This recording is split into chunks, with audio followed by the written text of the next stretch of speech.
Plastic आजकल गंभीर समस्या बन गई है। इसका दुष्परिणाम मनुष्य पर ही नहीं बल्कि पेड़ पौधे, जीव जंतुओं पर भी पड़ता है। यहाँ तक कि पानी में रहने वाले जंतुओं पर भी इसका दुष्प्रभाव पड़ता है, जिसके कारण उनकी मृत्यु हो जाती है। पेड़ पौधों और फसलों की वृद्धि, उत्पादन क्षमता भी प्रभावित होती है। कितनी गायों ने भी प्लास्टिक को खाकर अपने प्राण भी गंवा दिए हैं। प्लास्टिक जलाने से जहरीली गैस निकलती है, जिससे कैंसर जैसी बीमारियां होने का डर रहता है। प्लास्टिक बैगों का प्रयोग न करके। दूसरा, प्लास्टिक की बोतलों का उपयोग न करें। तीसरा, लोगों में जागरूकता फैलाए कि वह प्लास्टिक का प्रयोग, किसी भी प्रकार के प्लास्टिक का प्रयोग न करें। चौथा, सबको इको फ्रेंडली वस्तुओं का प्रयोग ज्यादा से ज्यादा करें। मेरा नाम मनमोहन जैन है। मैं वाइस प्रेसिडेंट हूँ राजस्थान सोसाइटी का। और ये जो एनवायरनमेंट के ऊपर है कि एनवायरनमेंट बिल्कुल एकदम क्लियर होना चाहिए, क्लीन होना चाहिए, जिसमें बुजुर्ग, बच्चे सब अपना अच्छे वातावरण में रह पाएँ। और प्लास्टिक तो एक ऐसा हैजर्ड है जो कभी भी मेल्ट नहीं होता। ये गंदे तरीके से बनाते हैं जो प्लास्टिक है, तो ये इसको तो बिल्कुल भी यूज़ नहीं करना चाहिए। इसको रिमूव एकदम करना चाहिए। पहले भी नहीं होता था ये, बीच में प्लास्टिक पता नहीं कहाँ से बीच में आ गया ये। और दिन पे दिन जो मैन्युफैक्चरर हैं वो थर्ड ग्रेड के प्लास्टिक यूज़ करते हैं, जो कभी भी मेल्ट नहीं हो पाते हैं। इसमें एसिड रहते हैं, सालों सालों ये चलते रहते हैं। तो इन पे भी मैं तो चाहूँगा कि गवर्नमेंट इनको पूरी जो भी फैक्ट्री वगैरह बनती है उनको बैन कर देंगे, जिससे आम लोग जैसे कागज़ के लिफाफे पहले यूज़ किया करते थे, थैले यूज़ किया करते थे हम, तो ये फिर दोबारा से ऐसे आए और एनवायरनमेंट को हम सेव करें और प्लास्टिक कचरा जो भी है उसको यूज़ ना करें। अभी नहीं। मेरा नाम नीलम जैन है। मैं राजस्थान अपार्टमेंट की एक सदस्य हूँ। मेरा घर यहाँ पर है।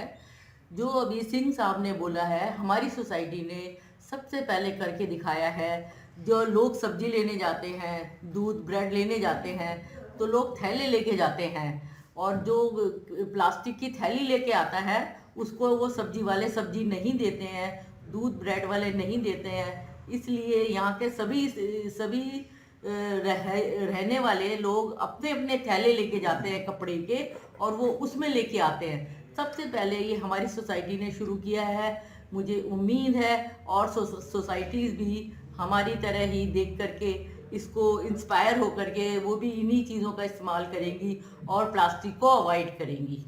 मैम, जैसे जानने वाले होंगे आपकी महिला या बच्चे, हाँ तो जी, आप उनको बोलते हो क्या इस चीज़ की? हाँ जी, हम लोग बात करते हैं। हम लोग नीचे आते हैं, बात करते हैं, सब्जी पे मिलते हैं या आस पड़ोस में इकट्ठे मिलते हैं, मंदिरों में मिलते हैं, तो हम लोग इस बात पे बात करते हैं।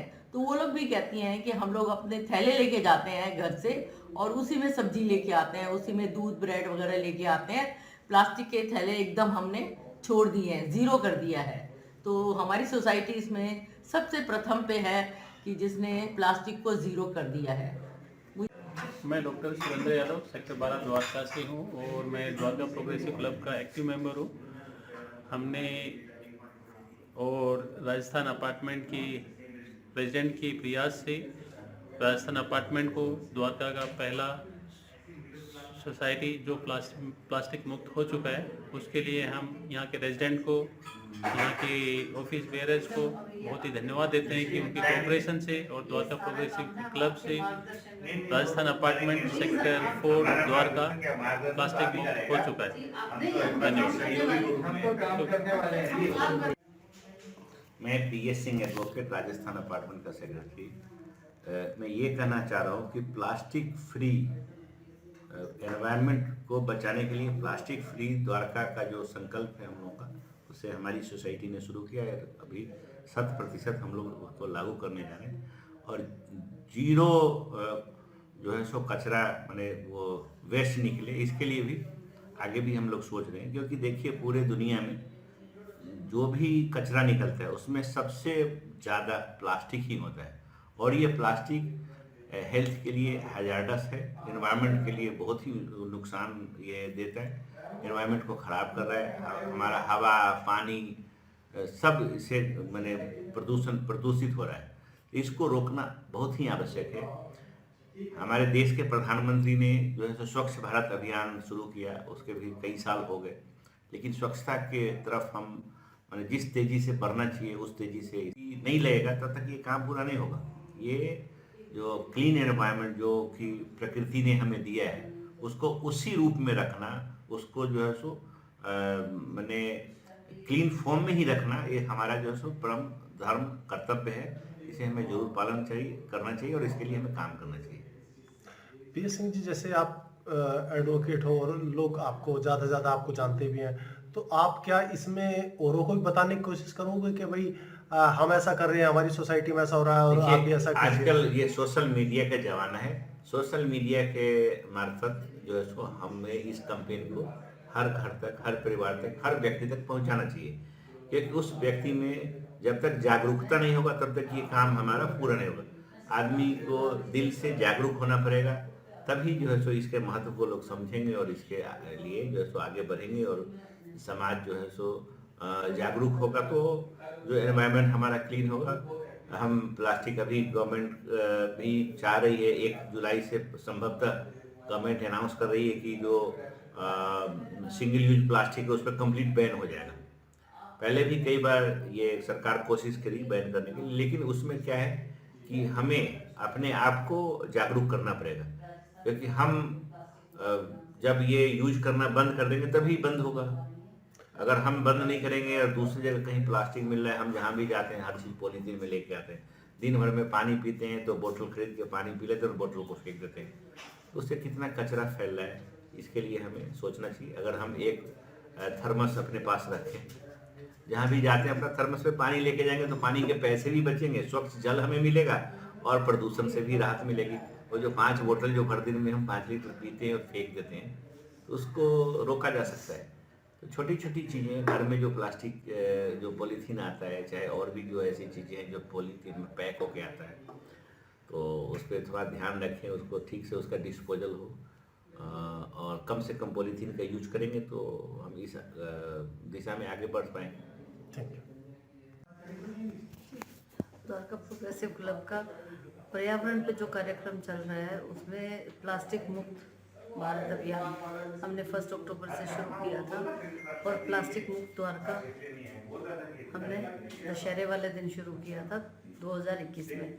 तो इसमें सबसे पहले द्वारका में प्लास्टिक मुक्त होने वाली सोसाइटी राजस्थान अपार्टमेंट सेक्टर 4 में, यहाँ पे एडवोकेट पीएस सिंह जी है सेक्रेटरी, उन्होंने ये इनिशिएटिव लिया और बहुत अच्छे तरीके से यहाँ लागू करवाया और एक मेंबर इनका प्लास्टिक यूज़ करना छोड़ चुका है।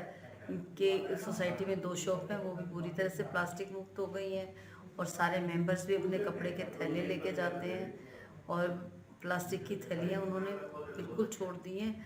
हम उन्हें राजस्थान अपार्टमेंट के पूरी मैनेजिंग कमेटी और यहाँ के रेजिडेंट को बहुत बहुत बधाई देना चाहते हैं कि उन्होंने पूरी दिल्ली में सबसे पहले अपना प्लास्टिक मुक्त किया और पर्यावरण में अपना महत्वपूर्ण योगदान दिया। उर्मिला जी, जैसे अभी आपने राजस्थान अपार्टमेंट में थैले बटाए और भी 1-2 बटाए, इसके बाद आपने पूरा द्वारका देखना है, द्वारका में द्वारका आपने चुना या और भी जगह आप करोगे इस जी अभियान को? देखिए, ये कहते हैं ना कि चैरिटी बिगिंस एट होम, तो हम पहले, मैं द्वारका में रहती हूँ इसलिए पहले द्वारका को हम प्लास्टिक मुक्त करेंगे, फिर दिल्ली और फिर पूरा भारत।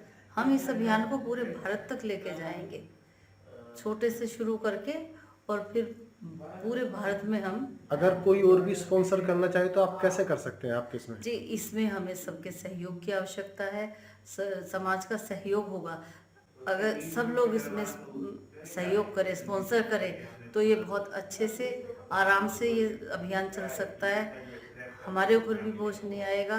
अभी हमारे मेंबर अपने अपने जेबों से कलेक्ट करके पैसा हम इकट्ठा करके थैले बनवा रहे हैं और बांट रहे हैं। मैं चाहूँगी कि सब लोग, अभी द्वारका में हमारा अभियान चल रहा है, द्वारका में के सब लोग इस अभियान में हमें सहयोग दें। द्वारका से बाहर के दिल्ली में भी कोई भी देना चाहता है तो उसका भी बहुत बहुत स्वागत है। ये द्वारका प्रोग्रेसिव क्लब में आपका क्या रोल रहता है, क्या है आप इसमें? जी, मैं इस संस्था की फाउंडर भी हूँ और प्रेसिडेंट भी हूँ। जी, आप पूरा नाम क्या लिखते हो? उर्मिला शर्मा। Thank you.